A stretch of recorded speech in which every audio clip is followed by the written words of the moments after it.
Boa noite, irmãos. Eu gostaria de, nesta noite, ler um texto da Palavra do Senhor em 2 Samuel, capítulo 15, verso 22.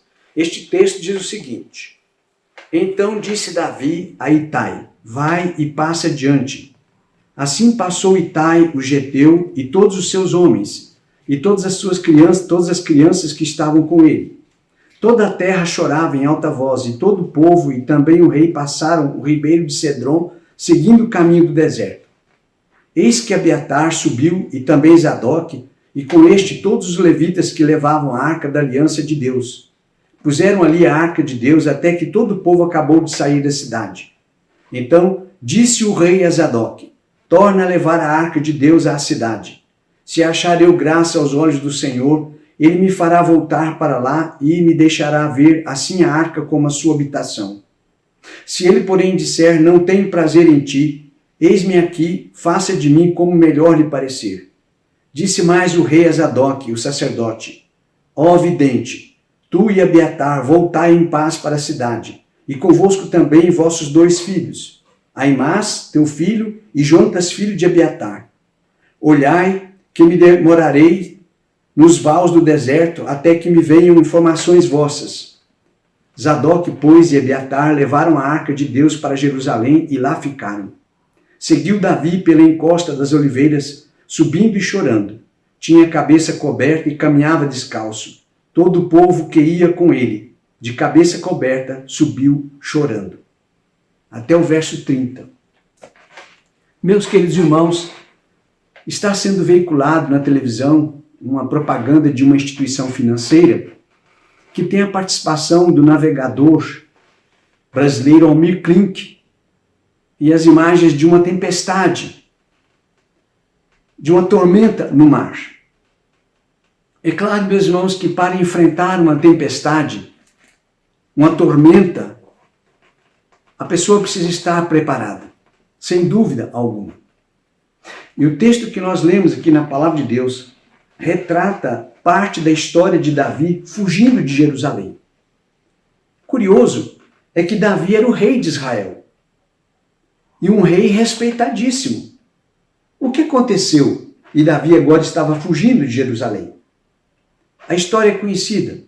Diz a Palavra de Deus que Absalão, o terceiro filho de Davi, filho de Maaca, era um homem de bela aparência. Diz o texto que não havia defeito dos pés à cabeça, não havia defeito em Absalão. E Absalão, ele assassinou o irmão Aminon por causa do vexame que Aminon submeteu Tamar, irmã dele e irmã de Absalão, quando ele forçou-a a se deitar com ele. Aminon teve essa atitude com Tamar e humilhou, expôs Tamar ao vexame, e Absalão assassinou o irmão por esse motivo. E diante da fúria do rei Davi, seu pai, por causa do crime praticado, Absalão fugiu de Jerusalém e permaneceu 3 anos fora de Jerusalém. Ao retomar a Jerusalém, ele comprou uma carruagem, cavalos e 50 soldados como uma escolta para ele. Isso está aqui no capítulo 15, no verso 1. Depois disto, Absalão fez aparelhar para si um carro, uma carruagem, cavalos e 50 homens que corressem adiante dele. 50 soldados para escoltá-lo. É claro, meus irmãos, que Absalão já voltou para Jerusalém com a cabeça cheia de planos.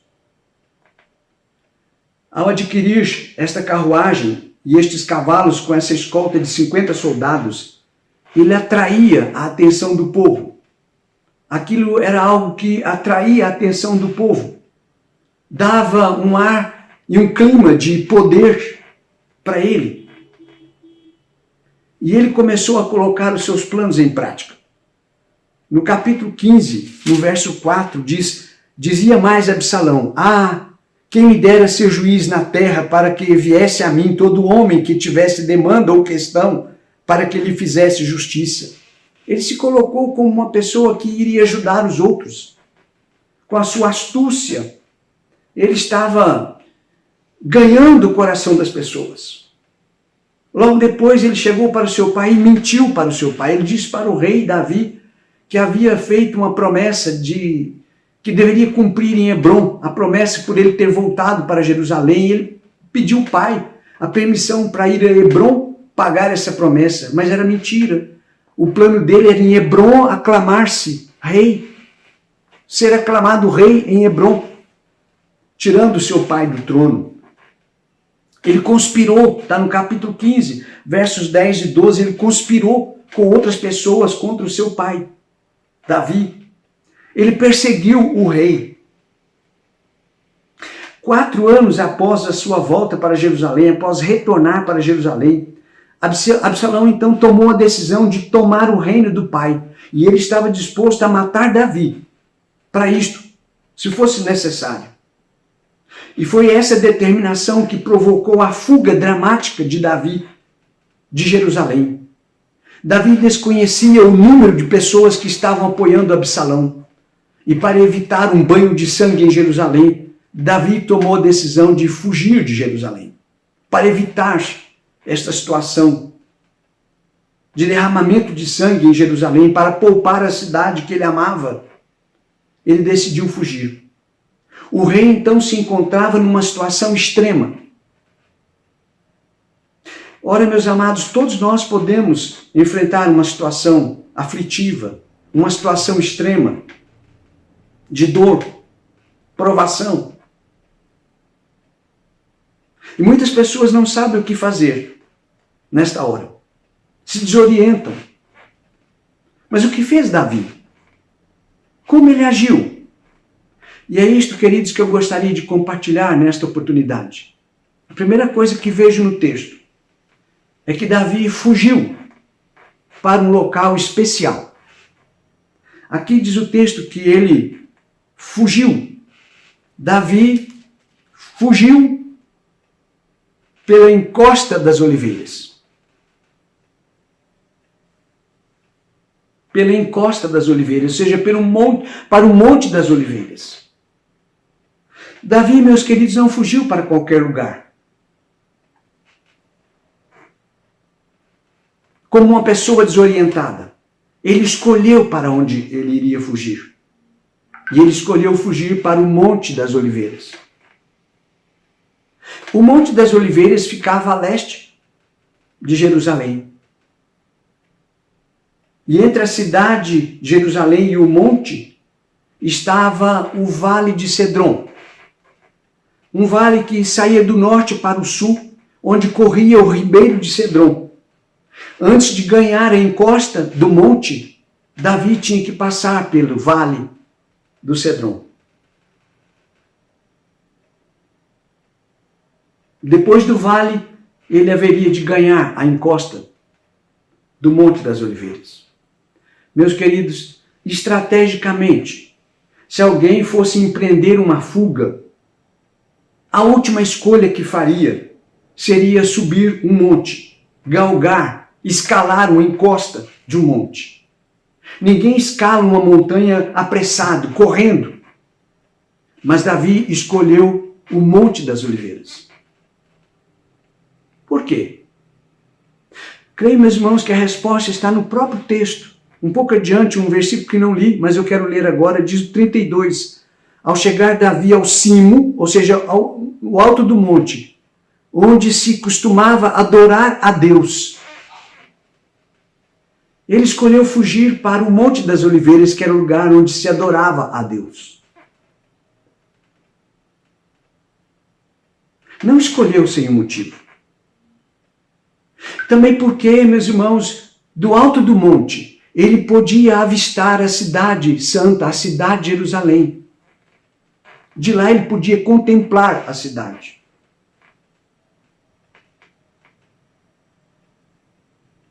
O Monte das Oliveiras foi lugar escolhido pelo Senhor Jesus para retornar para o Pai. Quando Jesus subiu para o Pai, ele estava no Monte das Oliveiras.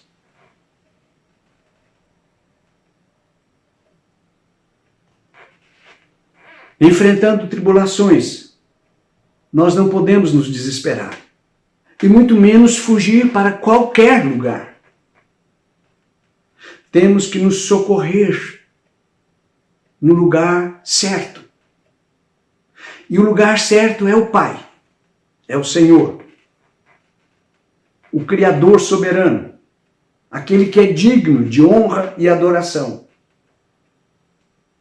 E é junto de Deus que nós encontramos o abrigo e a proteção que tanto carecemos nas horas de tribulação e, sobretudo, nas horas extremas de tribulação e provação.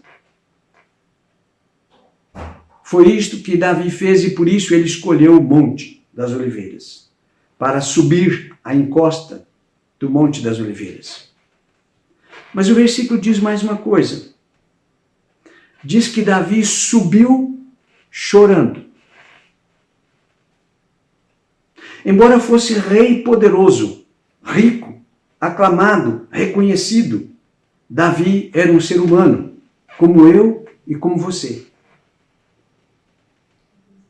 Diante daquela situação, não me restou alternativa senão cair em prantos. Seu coração estava destroçado. Sua alma profundamente triste e mergulhada na dor. Ele estava sendo perseguido por um filho que estava cheio de ódio no coração. E era um filho que ele amava muito. Era o seu filho que ele amava, que o perseguia cheio de ódio. Que alternativa tinha Davi se não chorar? E as pessoas que o acompanhavam também caíram em prantos.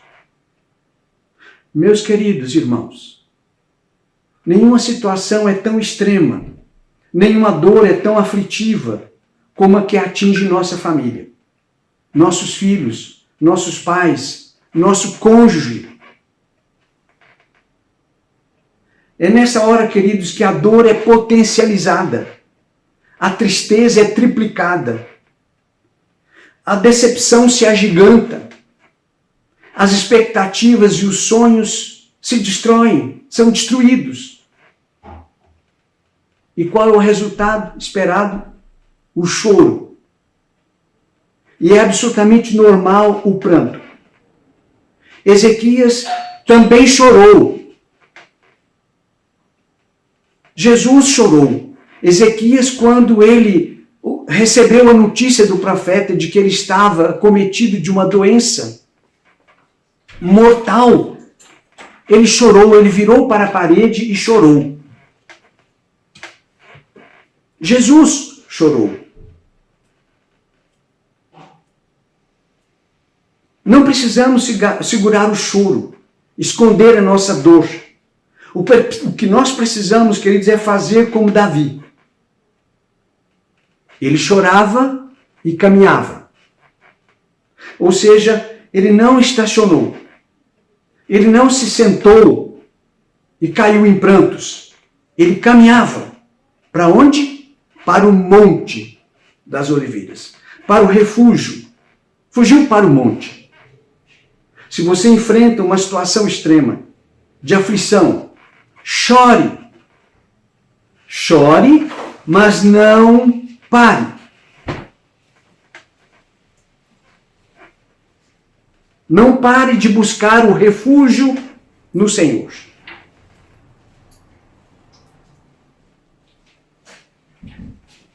Davi fez mais. Ele prosseguiu descalço e com a cabeça coberta. Diz aqui o texto. Caminhava descalço e com a cabeça coberta.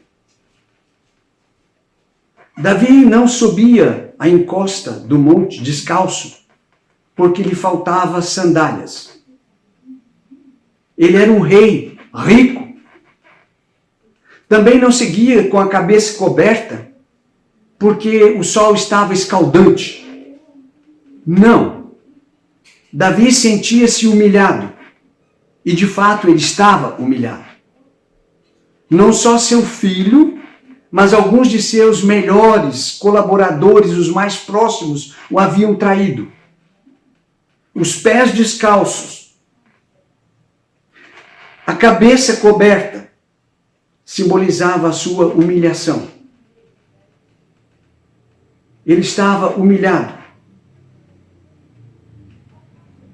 Havia pesar profundo, angústia pessoal no seu coração. E ele estava humilhado. Podíamos lembrar, por exemplo, a experiência registrada no livro de Esther de Amã. Amã, quando desmascarado perante o rei e a rainha, retornou para sua casa com a cabeça coberta. E Amã era um homem importante. Era um homem que gozava de uma situação privilegiada, mas voltou para casa com a cabeça coberta, porque estava humilhado. Isaías, capítulo 20, temos lá o registro, no capítulo 20, sobre a humilhação de Judá. Diz o texto que o Senhor ordenou ao profeta Isaías que, no capítulo 20, saísse falando, profetizando, descalço e despido, para simbolizar a humilhação que Deus faria cair sobre os egípcios e os etíopes. No texto de Jeremias, capítulo 14, versos de 1 a 4, temos lá o registro da humilhação de Judá, numa época de seca, falando que eles se cobriam de panos e cobriam a cabeça por causa da humilhação que estavam experimentando. Meus queridos irmãos, se tem uma coisa que não combina com humilhação, é a altivez, a soberba, a arrogância. Davi estava pronto para acatar a vontade de Deus, fosse ela qual fosse. E isto ele faria na condição em que estava, humilhado. E ele reconheceu isto. Diz o texto aqui no capítulo 15, verso 25. Então disse o rei a Zadok: torna a levar a arca de Deus à cidade. Se achar eu graça aos olhos do Senhor, ele me fará voltar para lá e me deixará ver assim a arca como a sua habitação. Se ele, porém, disser: não tenho prazer em ti, eis-me aqui, faça de mim como melhor lhe parecer. Davi estava pronto para fazer a vontade do Senhor. Sabia que estava experimentando a humilhação. Jesus, o nosso Salvador, acatou a vontade do Pai e sofreu a mais terrível das humilhações.